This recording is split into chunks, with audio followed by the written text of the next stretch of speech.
दोस्तों, स्वागत है आपका मेरे इस चैनल पर और मैं हूं डॉक्टर सुनील पाटीदार। और आज हम डिस्कस करेंगे एक ऐसे हेल्थ इशू के बारे में जो कि आजकल काफ़ी लोगों में कॉमन हो गया है, और वो है दोस्तों नेज़ल पॉलिप की समस्या।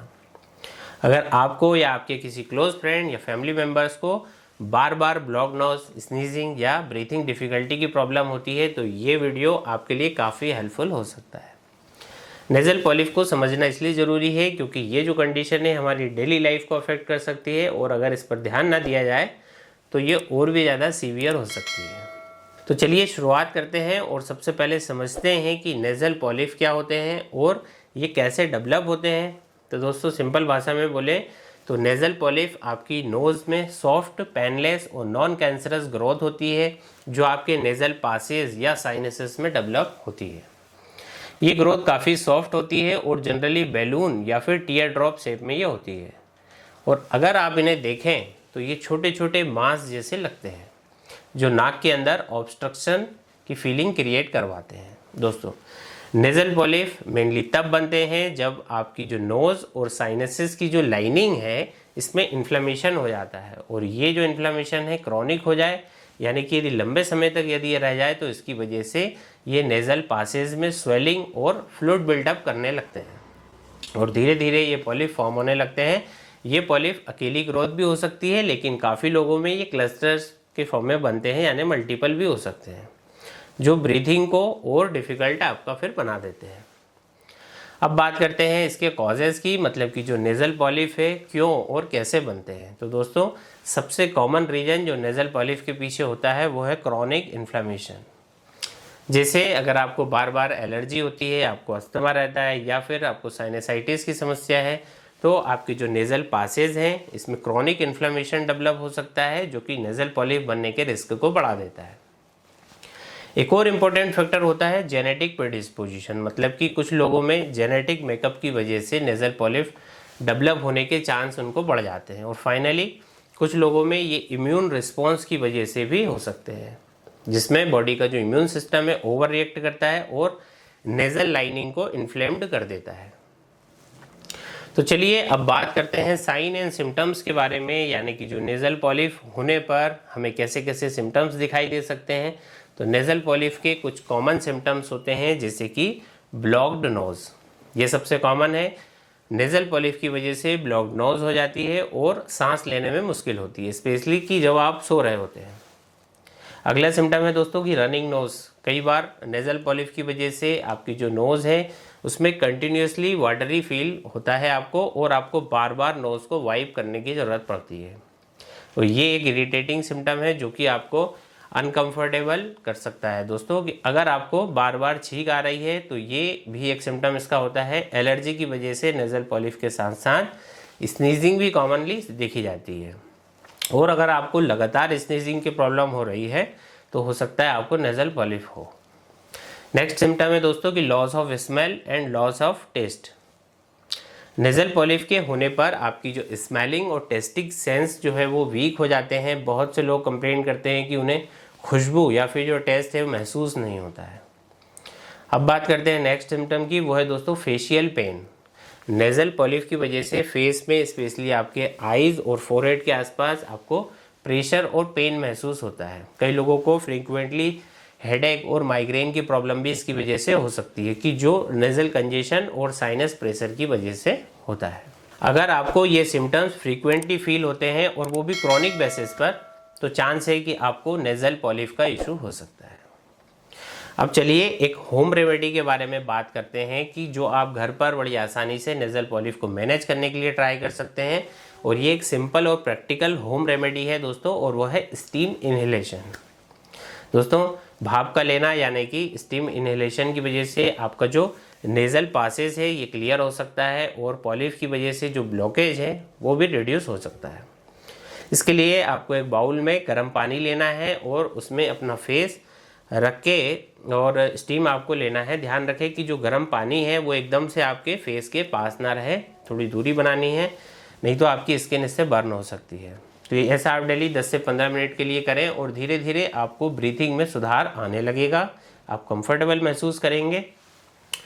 आप चाहें तो ये जो भाप आप लेंगे इसमें उस पानी में आप यूकेलिप्टस का मदर टिंचर या फिर मेंथा पिपरेटा का मदर टिंचर की कुछ ड्रॉप यानी 5 से 10 ड्रॉप इसमें ऐड कर सकते हैं, क्योंकि ये नेज़ल पासेस को और भी सूद करने के काम करेगी। लेकिन दोस्तों अगर आपकी प्रॉब्लम ये क्रॉनिक है तो आपको इस होम रेमेडी के साथ साथ आपको कुछ होम्योपैथिक मेडिसिन का भी यूज़ करना ज़रूरी हो जाता है।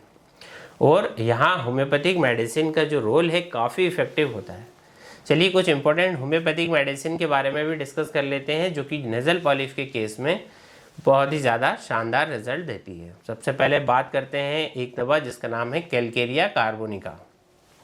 इसको दोस्तों कैलकेरिया कार भी बोला जाता है। ये एक बहुत ही फेमस होम्योपैथिक मेडिसिन है जो कि स्पेशली उन लोगों के लिए बेनिफिशियल है जो कि कोल्ड और डैम्प इन्वायरमेंट में रहते हैं और बार बार उन्हें जो है कोल्ड हो जाता है, एलर्जी की प्रॉब्लम उनको हो जाती है। तो कैलकेरिया कार्ब नेज़ल पॉलिप में बहुत अच्छा काम करती है जब आपको ब्रीथिंग की प्रॉब्लम के साथ साथ म्यूकस एक्सेसिव बिल्टअप हो रहा हो और ये थिक हो या म्यूकस या फिर ये येलोइश हो। साथ ही अगर आप इजीली थक जाते हैं और साथ साथ आपको चेस्ट में दर्द और हैवीनेस सा फील होता है तो कैलकेरिया कार्ब 30 या 200 पोटेंसी में बेनिफिशियल आपके लिए होने वाला है।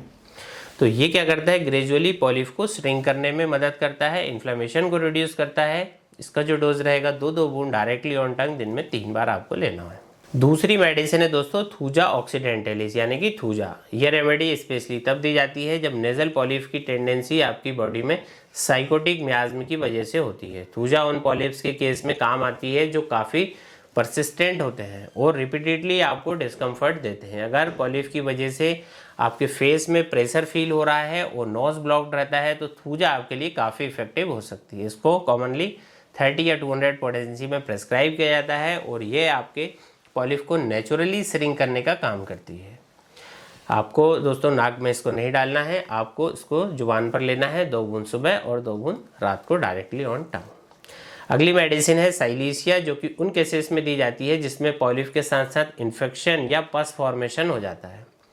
साइलीसिया पेशेंट में टेंडेंसी होती है कि उनकी बॉडी में कोई भी फॉरेन पार्टिकल को वो एक्सेप्ट नहीं करना चाहती और उसके रिएक्शन में इन्फेक्शन और इन्फ्लेमेशन फिर पैदा होता है। तो अगर नेज़ल पॉलिप के साथ साथ डिस्चार्ज बदबूदार डिस्चार्ज हो, ग्रीनिश कलर का हो तो फिर वहाँ पे साइलीसिया हेल्पफुल हो सकती है। साइलीसिया को या तो आप 30 पोटेंसी में लेंगे या फिर इसको 6 टेबलेट पोटेंसी में आपको लेना है। ये ग्रेजुअली इन्फेक्शन को कम करेगा और जो पॉलिप हैं उनको श्रिंक करेगा। इसके लिए आप दोस्तों इसकी जो गोलियां हैं 6 टेबलेट की 6 गोलियां दिन में 3 बार ले सकते हैं। एक और इम्पोर्टेंट मेडिसिन है टुक्रियम मेरम वेरम। दोस्तों इसे शॉर्ट में TMB भी बोला जाता है। तो टुक्रियम उन केसेस में काफ़ी मददगार होती है जहाँ पर नोज़ में आपको क्रॉलिंग यानी कि इचिंग सेंसेशन होता है।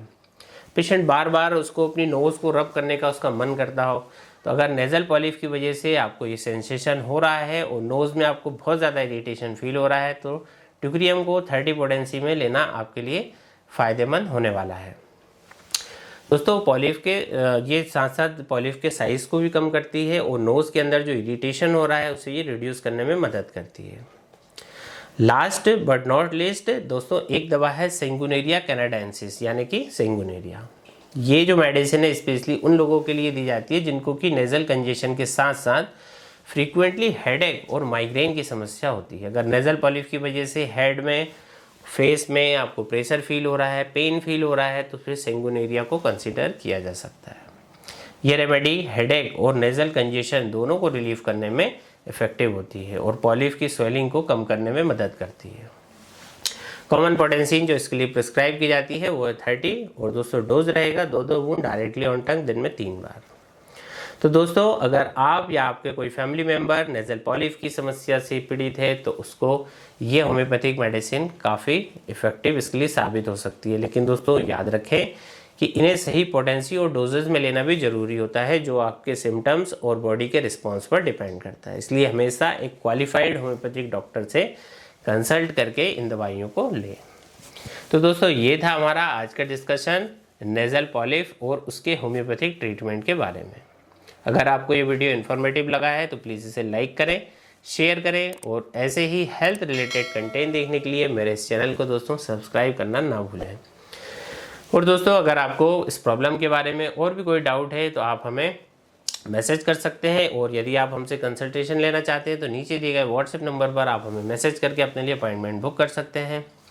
दोस्तों, मैं आपके लिए ऐसे ही और भी हेल्थ से रिलेटेड टॉपिक लेके आता रहूँगा। तब तक के लिए अपना बहुत ख्याल रखिए। धन्यवाद।